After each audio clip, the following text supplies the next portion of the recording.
Assalamualaikum warahmatullahi wabarakatuh. Salam sejahtera bagi kita semua. Perkenalkan, saya Nanang Tommy Sitorus SHMH. Saya merupakan dosen tetap program studi Ilmu Hukum Fakultas Hukum Universitas Medan Area yang beralamat di Kota Medan, Provinsi Sumatera Utara dengan NIDN 0102119001. Saat ini saya mengampu mata kuliah hukum pidana, di mana mata kuliah hukum pidana ini terdiri dari 2 SKS. Adapun tujuan saya membuat video pembelajaran ini yaitu sebagai syarat kelulusan sertifikasi dosen, yakni pernyataan diri dosen unjuk kerja Tridharma Perguruan Tinggi pada bidang pengajaran. Dalam pembelajaran di kelas, saya menggunakan teknik pembelajaran dengan menggunakan metode DIA. Apa itu DIA? D-nya itu adalah delivery, E-nya itu adalah interaction, E-nya itu adalah assessment. Delivery merupakan proses pentransferan ataupun penyajian materi yang saya sampaikan kepada mahasiswa di dalam kelas. Interaction merupakan proses pembelajaran di dalam kelas, yakni saya dan mahasiswa ketika saya sudah sampaikan materi tersebut, saya harapkan mahasiswa bisa melakukan diskusi dan tentunya berharap umpan balik dari mahasiswa. Kemudian Assessment merupakan penilaian yang saya lakukan kepada mahasiswa untuk mengetahui ataupun mengukur kemampuan mahasiswa ketika mempelajari hukum pidana di dalam kelas. Dan dalam melakukan penilaian ini, saya menggunakan ketentuan yang berlaku di universitas, yakni penilaian kehadiran sebesar 10%, partisipasi 50%, UTS 15%, UAS 25%. Dalam memenuhi komponen penilaian partisipasi sebesar 50%, saya menggunakan form penilaian yang saya buat untuk mahasiswa dalam mempelajari hukum pidana, yakni mahasiswa harus mengikuti diskusi kelompok, kemudian mahasiswa juga harus mengikuti kuis tertulis, kemudian kuis lisan, kemudian yang terakhir adalah mengumpulkan tugas berupa paper tentang hukum pidana. Kemudian dalam proses pembelajaran saya menggunakan berbagai sumber referensi yang saya gunakan untuk menyampaikan materi kepada mahasiswa. Di antaranya adalah seperti buku, kemudian artikel jurnal, artikel proceeding, dan dalam artikel proceeding tersebut saya mengutip beberapa hasil dari penelitian-penelitian dosen. Kemudian buku, saya menggunakan buku misal seperti buku Hukum Pidana di Indonesia yang ditulis oleh Prof. Andi Hamzah, kemudian buku Asas-Asas Hukum Pidana yang juga ditulis oleh Prof. Andi Hamzah, kemudian buku Asas-Asas Hukum Pidana yang ditulis oleh Prof. Topo Santoso, dan juga saya menggunakan Kitab Undang-Undang Hukum Pidana Nasional, yakni Undang-Undang Nomor 1 Tahun 2023. Dan tentunya sumber referensi ini saya gunakan selama pembelajaran, yakni mengajarkan atau menyampaikan materi hukum pidana di dalam kelas. Dan dalam pembelajaran hukum pidana dalam kelas selama 1 semester, tentu saya berharap bahwa mahasiswa juga harus mampu memahami dan menjelaskan tentang definisi dari hukum pidana, kemudian jenis-jenis hukum pidana, kemudian kekuatan berlakunya hukum pidana, lalu tindak pidana dan subjek hukum pidana. Kemudian juga mahasiswa harus mampu memahami dan menjelaskan tentang kesengajaan atau dolus dan kealpaan ataupun kulfa. Kemudian juga mahasiswa juga harus mampu memahami tentang percobaan atau plohing dalam hukum pidana di Indonesia dan juga penyertaan ataupun delneming. Kemudian mahasiswa juga harus memahami tentang tindak pidana ataupun summon law. Kemudian dasar peniadaan pidana. Lalu yang terakhir adalah mahasiswa juga harus mampu memahami dan menjelaskan tentang sistem pidana dan teori pemidaan dalam hukum pidana di Indonesia. Oke, selanjutnya akan saya tampilkan proses video pembelajaran dalam kelas. Selamat menyaksikan. Terima kasih. Assalamualaikum warahmatullahi wabarakatuh. Salam sejahtera bagi kita semua. Assalamualaikum warahmatullahi wabarakatuh.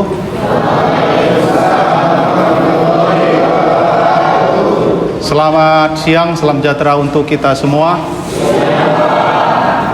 Apa kabar hari ini? Ya, tentunya kita semua sehat ya, sehingga kita diberikan kemudahan untuk belajar mengajar selama 1 semester ini. Baik, untuk itu sebelum kita memulai perkuliahan kita pada hari ini, alangkah baiknya kita mengawali dengan berdoa menurut agama dan kepercayaan kita masing-masing. Berdoa dimulai.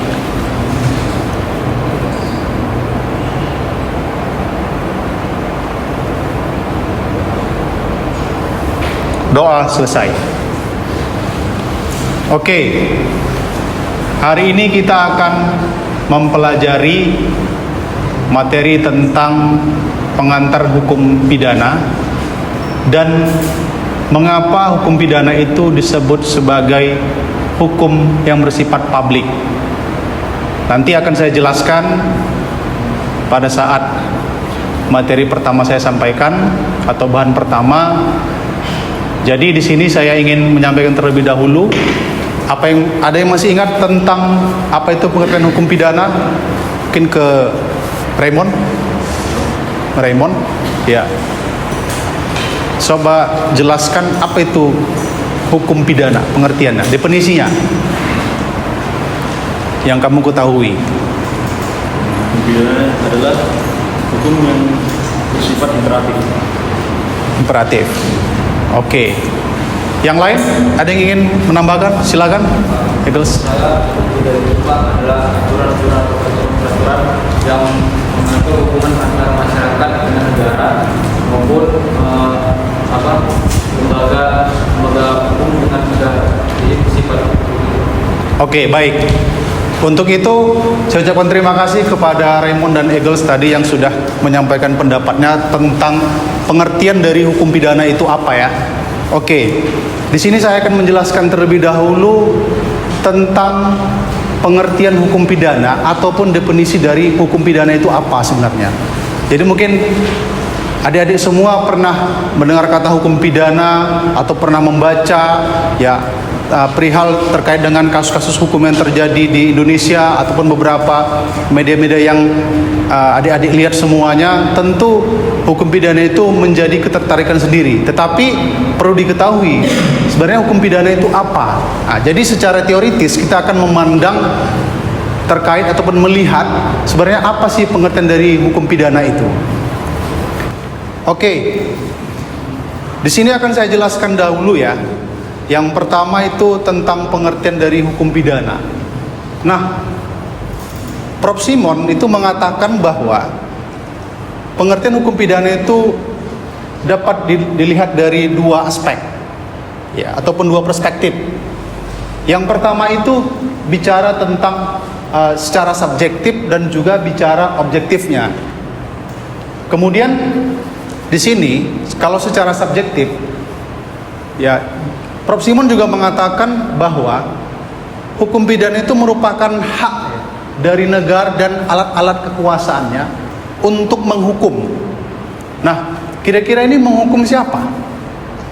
Coba si Panisa. Siapa yang dihukum? Pelaku yang melakukan kejahatan. Oke. Yang lain? Tentu sama ya. Artinya yang siapa yang dihukum di sini pertanyaan, maka yang dihukum adalah pelaku kejahatannya. Ketika si A melakukan perbuatan, misal melakukan pencurian. Nah, pencurian di sini ya tentu harus dilihat unsur-unsurnya apa. Kalau kita lihat di pencurian itu mengatakan bahwa mengambil sesuatu barang yang bukan miliknya dengan cara melawan hukum. Sehingga perbuatan yang melawan hukum inilah yang dikatakan sebagai perbuatan pidana.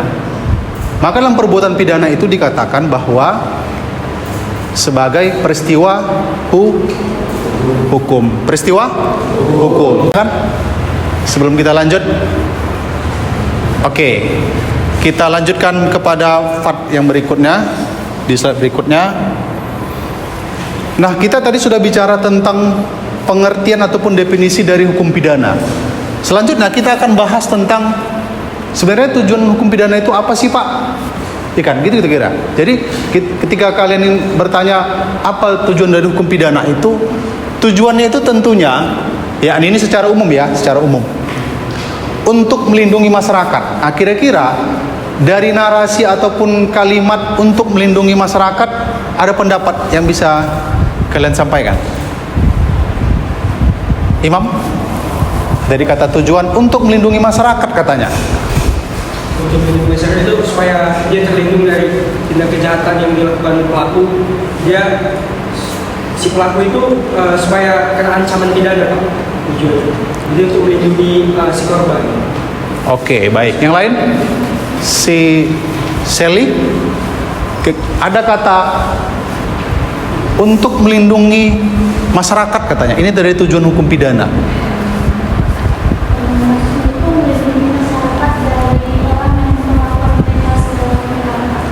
Oke, terima kasih untuk Imam dan juga Sally ya atas pendapatnya. Tentu di sini dikatakan untuk melindungi masyarakat katanya. Maka hukum yang dibentuk dan diciptakan di Indonesia itu tentu memiliki tujuan ya secara umum. Tujuannya untuk melindungi masyarakat. Tetapi bagaimana Pak jika tujuan dari hukum pidana itu? Maka tujuan hukum pidana secara spesifik adalah untuk melindungi masyarakat ya dari dampak-dampak kejahatan yang dialaminya.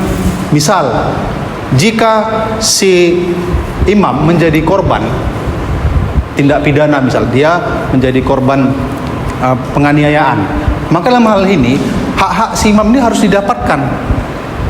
Jadi kalau bicara hak-hak itu sudah tertuang pada Undang-Undang Nomor 8 Tahun 1981 tentang Kitab Undang-Undang Hukum Acara Pidana. Ada situ hak-hak korban. Jadi kalau bicara hak-hak itu, maka harus diketahui bahwa hak-hak si korban juga harus didapatkan. Itu tadi tujuan secara umum. Dan tujuan akhir ini saya mintakan dulu Padli untuk membacakan, silakan.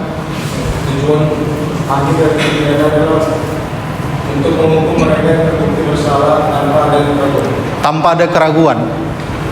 Apa pendapat saudara tentang tanpa adanya keraguan? Jika pelaku terbukti secara sah melakukan kesalahan, harus dihukum karena dalam kamar. Oke, baik. Ada pendapat lain? Ya, tentu di sini ia mengatakan tujuan akhir dari proses pidana untuk menghukum ya mereka yang terbukti bersalah tanpa ada keraguan. Maka kita balik ke yang secara objektif tadi, secara nestapanya, artinya untuk memberikan balasan kepada orang yang melakukan perbuatan dan perbuatan itu mengandung unsur-unsur pidana. Maka dalam hal ini dikatakan bahwa ini merupakan tujuan ya dari proses pidana, yaitu tujuan akhirnya. Oke, jadi dalam hal tujuan ya dan juga definisi tadi harus ada undang-undang yang mengatur itu semua. Misal, jika kejahatan itu kejahatan yang sifatnya umum ataupun khusus, kira-kira ada nggak undang-undang yang mengaturnya? Yang bilang ada siapa? Angkat tangan. Angkat tangan. Oke, ada Sally. Iya. Kenapa harus ada? Niati. Kenapa harus ada undang-undang yang mengaturnya? Silahkan. Menurut saya Pak, kenapa harus ada undang-undang khusus?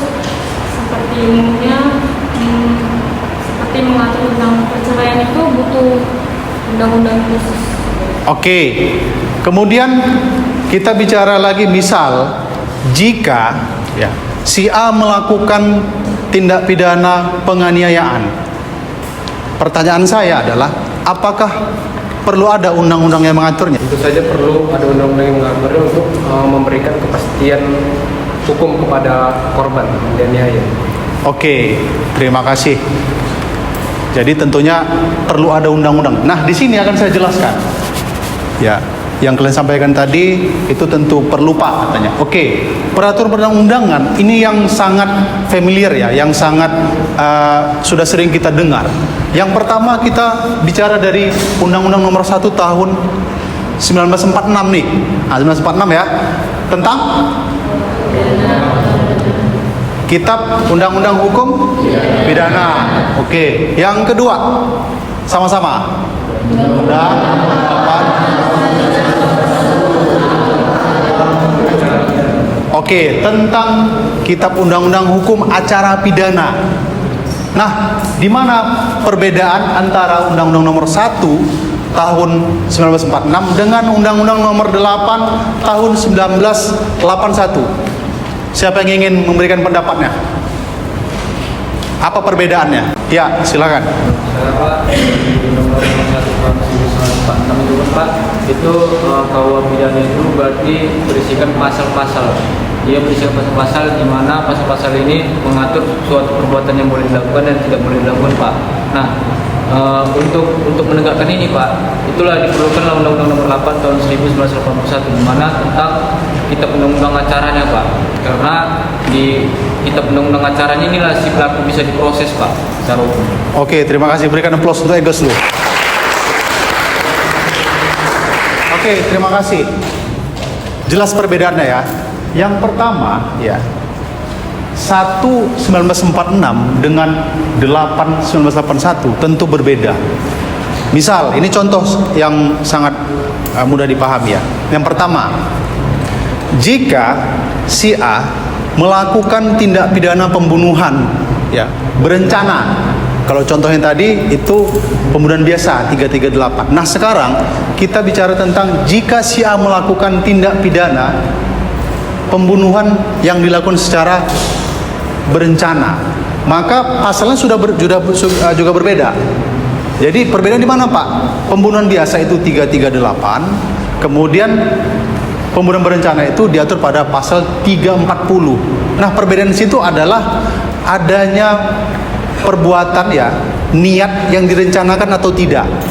Maka dalam hal ini dikatakan ketika si A tadi sudah melakukan pembunuhan berencana melanggar pasal 340 KUH pidana, maka diberlakukanlah di situ Undang-Undang Nomor 1 1946 tentang Kitab Undang-Undang Hukum Pidana. Nah, dalam proses penyelidikan, penyidikan, kemudian sampai akhirnya pada tingkat persidangan, maka hakim harus menghadirkan terdakwa. Jadi dalam proses ataupun criminal justice system itu, tahapan itu mulai dari tingkat kepolisian, kejaksaan, dan hakim. Nah, prosesnya ini menggunakan Kitab Undang-Undang Hukum Acara Pidana. Jadi tidak menggunakan lagi Undang-Undang Nomor 1 1946. Karena 146 itu diberlakukan, ditujukan kepada bentuk hukuman ataupun jumlah hukumannya.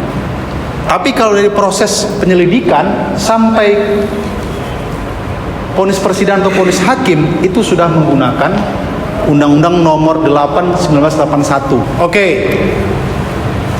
Undang-Undang Nomor 1 Tahun 1946 tentang Kitab Undang-Undang Hukum Pidana ya, itu yang menjadi undang-undang yang diberlakukan kepada orang yang melakukan kejahatan.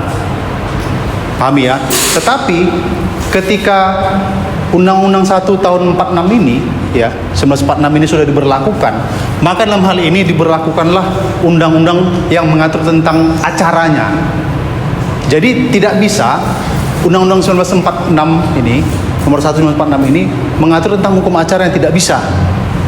Maka dalam hal ini diperlukanlah ya undang-undang ya 8 1981 tentang Kitab Undang-Undang Hukum Acara Pidana. Yang tadi saya katakan bahwa mulai dari proses penyelidikan sampai pada putusan hakim itu menggunakan undang-undang apa? Kitab Undang-Undang Hukum Acara Pidana. Jadi Undang-Undang 1981. Itu orang diperhatikan ya. Selanjutnya di sini ada undang-undang yang sifat lex specialis. Nah, apa maksud dari lex specialis ini? Silakan. Ada yang mengetahui sifat lex specialis? Lex specialis itu apa, Panisa? Khusus. Oke. Kalau kita bicara tentang lex specialis, tentu perbuatan-perbuatan pidana yang dilakukan itu sifatnya khusus. Artinya apa? Di sini ada undang-undang yang mengatur ya. Di sini ada undang-undang yang mengatur tentang perbuatan pidana yang dilakukan di luar Undang-Undang Nomor 1 Tahun 1946. Di luar Undang-Undang Nomor 1 1946. Satu contoh, silakan dituliskan yang mengetahui. Ada perbuatan yang dilakukan, ini perbuatan pidana dilakukan, tetapi Undang-Undang Nomor 1 Tahun 46 itu enggak mengatur perbuatan itu. Maka dikatakan perbuatan khusus. Maka digunakan undang-undang khusus. Nah, pertanyaan saya, siapa yang bisa menyebutkan atau menuliskan di depan satu perbuatan ataupun undang-undang yang mengatur secara khusus? Silakan. Wisnu, boleh, silakan. Undang-undangnya Ya.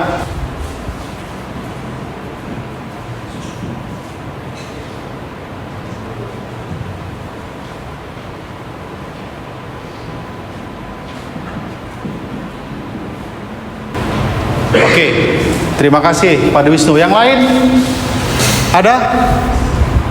Sudah dapat tuh kan? Yang telah dituliskan oleh Saudara Wisnu. Ada lagi?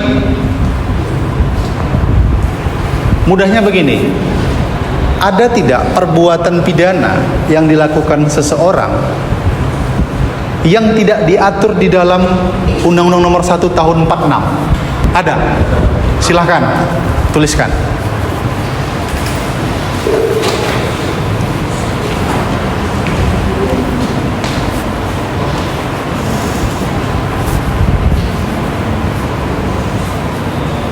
Undang-Undang Nomor 9 Tahun 13 tentang terorisme. Beri tepuk tangan untuk Fadli dan Oke. Sampai sini ada yang mau ditanyakan? Silahkan. Bisa berdiri? Oke. Pak, saya punya pertanyaan Pak. Dari kan itu reksidiasi itu kan secara khusus. Jadi kalau seandainya lah undang-undang yang secara khusus ini kan tidak sesuai dengan apa kayak hukum yang kita anut misalnya kan Pak, itu gimana Pak misalnya Pak? Apalagi kan bersifat khusus ini kan Pak. Oke, terima kasih. Jadi kalau tidak diatur tadi karena sifatnya khusus itu bagaimana gitu ya? Saya ingin menjelaskan dulu tadi tentang pertanyaan si Eagles tadi ya. Jadi bicaranya gini, karena ini undang-undangnya khusus gitu ya. Nah, undang-undang khusus kenapa tidak terdapat pada 146? Itu yang saya tangkap tadi. Maka bicara di sini adalah saya kembalikan di awal tadi. Jika ada satu perbuatan dalam Undang-Undang Nomor 1 Tahun 1946 tentang Kitab Undang-Undang Hukum Pidana, maka dibutuhkan undang-undang yang sifatnya khusus. Khusus itu ada seperti misal Undang-Undang Terorisme yang disampaikan oleh si Wisnu, atau yang lainnya yang disampaikan oleh si Fadli. Tadi Wisnu mengatakan tentang bahwa undang-undang ITE itu diberlakukan, ya. Si Fadli juga mengatakan begitu. Nah, maka dalam hal ini kalau Undang-Undang Nomor 146 ini nggak mengatur perbuatan pidana yang sifatnya khusus, maka diberlakukanlah undang-undang dan pemerintah itu harus mempersiapkan undang-undang itu. Bagaimana tentang pelanggaran? Yang kedua kita bicara tentang kejahatan. Yang ketiga, buku ketiga tentang pelanggaran. Ya. Kalau ada itu misal Oke. Yang lain? Yang lain? Oke, terima kasih atas jawabannya. Itu di antara contoh ya, contoh yang disampaikan tentang buku ketiga yang pelanggaran. Yang lebih mudah gini, adik-adik pernah nggak lihat satu plang yang dipasang di tanah kosong? Contoh plang itu gini, dilarang masuk, ya kan? Dilarang masuk. Pasal 551 KUA pidana. Ini bagian dari pelanggaran set. Jadi sebagai terakhir dari perkuliahan kita pada hari ini saya ada sampaikan ya untuk pertemuan selanjutnya yang akan kita bahas tentang 3 substansi pokok dalam hukum pidana, yang diantaranya adalah itu bicara tentang pertama tindak pidana, yang kedua pidana, yang ketiga pidana. Jadi materi yang ini 3 substansi pokok dalam hukum pidana ini akan saya sampaikan di pertemuan selanjutnya ya. Tolong nanti dipelajari materi yang saya sampaikan di e-learning ataupun di WA group yang akan saya share nanti mengenai 3 hal ini. Dan untuk itu kita akhiri perkuliahan kita pada hari ini, dan tentunya tadi saya ucapkan terima kasih kepada adik-adik yang telah bertanya ya terkait dengan materi kita pada hari ini yang pertemuan kedua, sehingga saya berharap adik-adik semua bisa memahami apa yang kita sampaikan. Maka dari itu kita akhiri perkuliahan kita pada hari ini. Sampai jumpa pada pertemuan ataupun minggu depan. Kita akhiri dengan berdoa menurut agama dan kepercayaan kita masing-masing. Berdoa dimulai.